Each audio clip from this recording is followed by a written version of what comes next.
We have a shocking Boston Celtics update as we all saw in yesterday's performance. Unfortunately, the superstar in Jayson Tatum had a little bit of an injury concern, and this could be very detrimental for the Boston Celtics as we get closer to it. So we're going to dive into that. And we're also going to look at the reinvention of a player on this Boston Celtics team who has been, not really forgotten, but definitely well deserved of his playing time and should be respected of what he does on the court. So we're going to be diving in and getting into all of that and more on this episode of Celtics Digest. I'm Bruce Veliz and Patrick.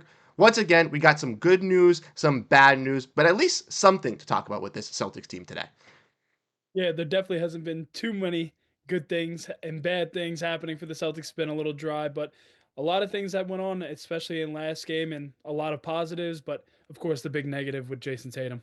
100%. So we're going to be diving and getting into all of that and more in this episode. So let us know your thoughts down below in the comment section and know how your thoughts are on this Boston Celtics team. But Patrick, without further ado, let's dive into it. First, we're going to get into that mini injury update like we mentioned because once again, this Celtics star in Jayson Tatum has absolutely been terrific for this Celtics team. Kind of in those MVP rankings, maybe not one or two, but definitely third in most regards, definitely in my heart. And he's been able to put on a show for this Celtics squad, even though they have a star-studded roster. But as we saw, unfortunately, last night for the Celtics, he wound up getting an ankle injury. And we saw this when he, landed on a three on Sabonis's ankle. And we have a little bit of updates here. We don't have, a big update regarding around it, but from yesterday, we saw Joe Mazzulla on Tatum's injury, letting us know that he's seeming to do okay. He's icing it right now, taking care of it at the moment. And we also saw from Adam Himmelsbach that Jayson Tatum isn't being made available for interviews, obviously in last game, but he was at the locker room eating and joking with teammates and wearing sneakers on both feet, which lets us know that Jayson Tatum was not in a boot. There's no, extra really thing going on with Jayson Tatum. We did see him return, with that injury, making the free throw before going back into the tunnel. So what does this say to you, Patrick? What does this really mean for you with Jayson Tatum? Well, if you guys were watching the game yesterday, you would have seen how bad it looked at first. But the fact that he kind of walked himself off the court with just a tiny bit of help, but he walked himself back on and walked himself to the locker room. So that was a positive because it looked really, really bad. But just seeing this tweet, especially with him still wearing shoes, not in a boot, that people were saying that he was, but clearly he wasn't. Joking around, that's a good thing. But I mean, you don't want to see any injuries at this point in the season, so it was definitely a little too scary and too close for comfort. 100%. You mentioned it looked a lot scarier than it initially was kind of received. I know a lot of Celtics fans, including ourselves, had those initial gut reactions of, oh no. And you mentioned the Celtics have seen these injuries. Porziņģis dealing with an illness, but also injuries throughout the season. Holiday with that mallet finger. Jaylen Brown also dealing with some injuries. He was just out for 2 games. Now Jayson Tatum is going to be the culprit of these injuries. And we stated that, the Celtics team needs to stay healthy. That's going to be their culprit of, their demise if they aren't going to, push for a championship or even be in the playoffs or in the championship, excuse me. And that, hopefully doesn't happen with this Celtics team, but we are seeing kind of a rise recently. But we did see, though, even though from Sabonis that even though he did land on Jayson Tatum, he said he felt horrible after the game. He's had a crazy month himself, so personally, he never wants to know what happened, so he apologizes for that. And we saw Tatum kind of open up to Ramona Shelburne of ESPN, saying he escaped a serious injury after turning his left ankle, landing on Sabonis, his foot while shooting a three Monday night, telling ESPN he's just sore, but he still needs to be cautious. Tatum has previously injured this same ankle, and with knowing that, obviously Tatum still balled out in the 3 quarters of play, 25 points, 8 assists, 7 rebounds, left the game in the third quarter. Celtics took care of the Kings. That was great to see. But when you see this Jayson Tatum injury update, we know they have the Suns coming up this week. We know they have some tough matchups. How long do you think it's going to be for Jayson Tatum to be out with this injury? And do you think he should be resting a decent amount for this Celtics squad? Yeah, Bruce, I think that he should stay out a couple of games at least. You don't really want to push him to go as much as he wants, but he knows his body.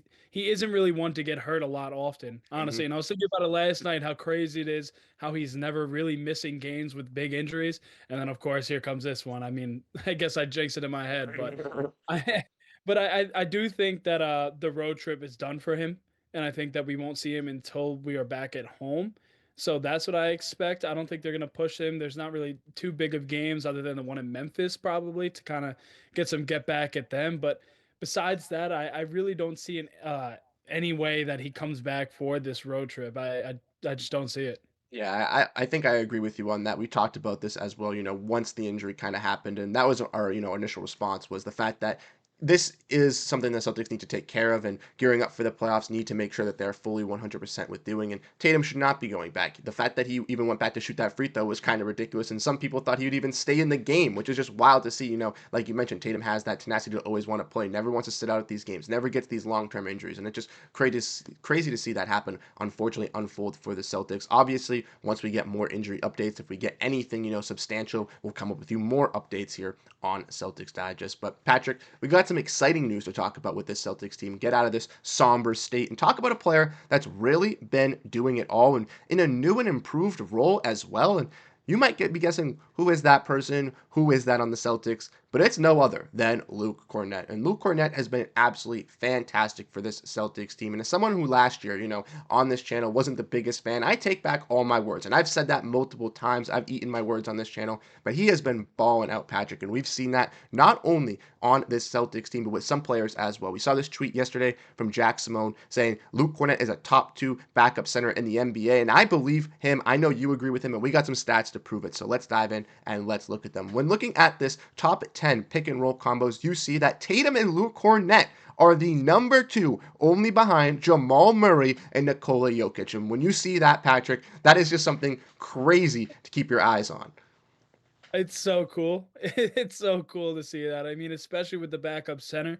But if you guys are watching the games, it's honestly like some art watching them do this because you'll see Tatum be so patient. And that's why I feel like he's been such a better passer this season. He's just getting behind the screens, kind of having his defender on his back and taking it so slow, whether he wants to get a shot in the middle of the paint or dump it down to Kornet. Like they have something really, really good going on. And like I said, I think the perfect word is art because that's exactly what it seems like to me. But it's really impressive, Bruce.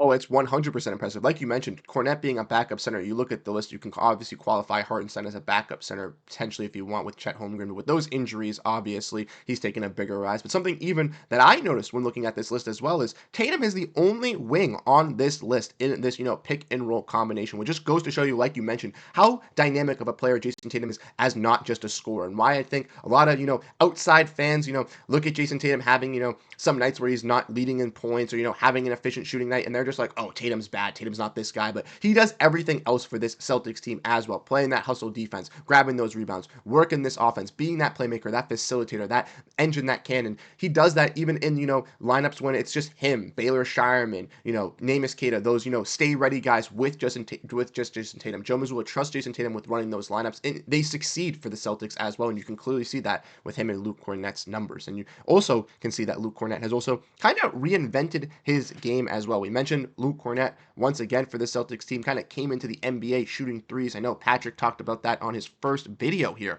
on Celtics Digest, but as we've seen with Luke Kornet's game, the 3-point attempts and the true shooting percentage. The true shooting percentage has gone up, but the 3-point attempts has gone down in his new role. So, Patrick, when you see this, what does this really make you think of what Luke Kornet can really bring to the Celtics team? You know what? I think that it still shows that he could shoot the three. As much as do. But it's really cool because he is a very smart player and he brings this certain energy for the Celtics. You see him when he goes down for a dunk, he'll go and bark at the whole bench. Everyone will bark right back at him. Um, but I think that it shows how he's playing his role so well because he knows that this is what he's going to get him more minutes. He's not there to shoot the threes. He's there to be a lob threat, just like Rob Williams was for the Celtics back in the day. Back in the day, as I say, a couple years ago.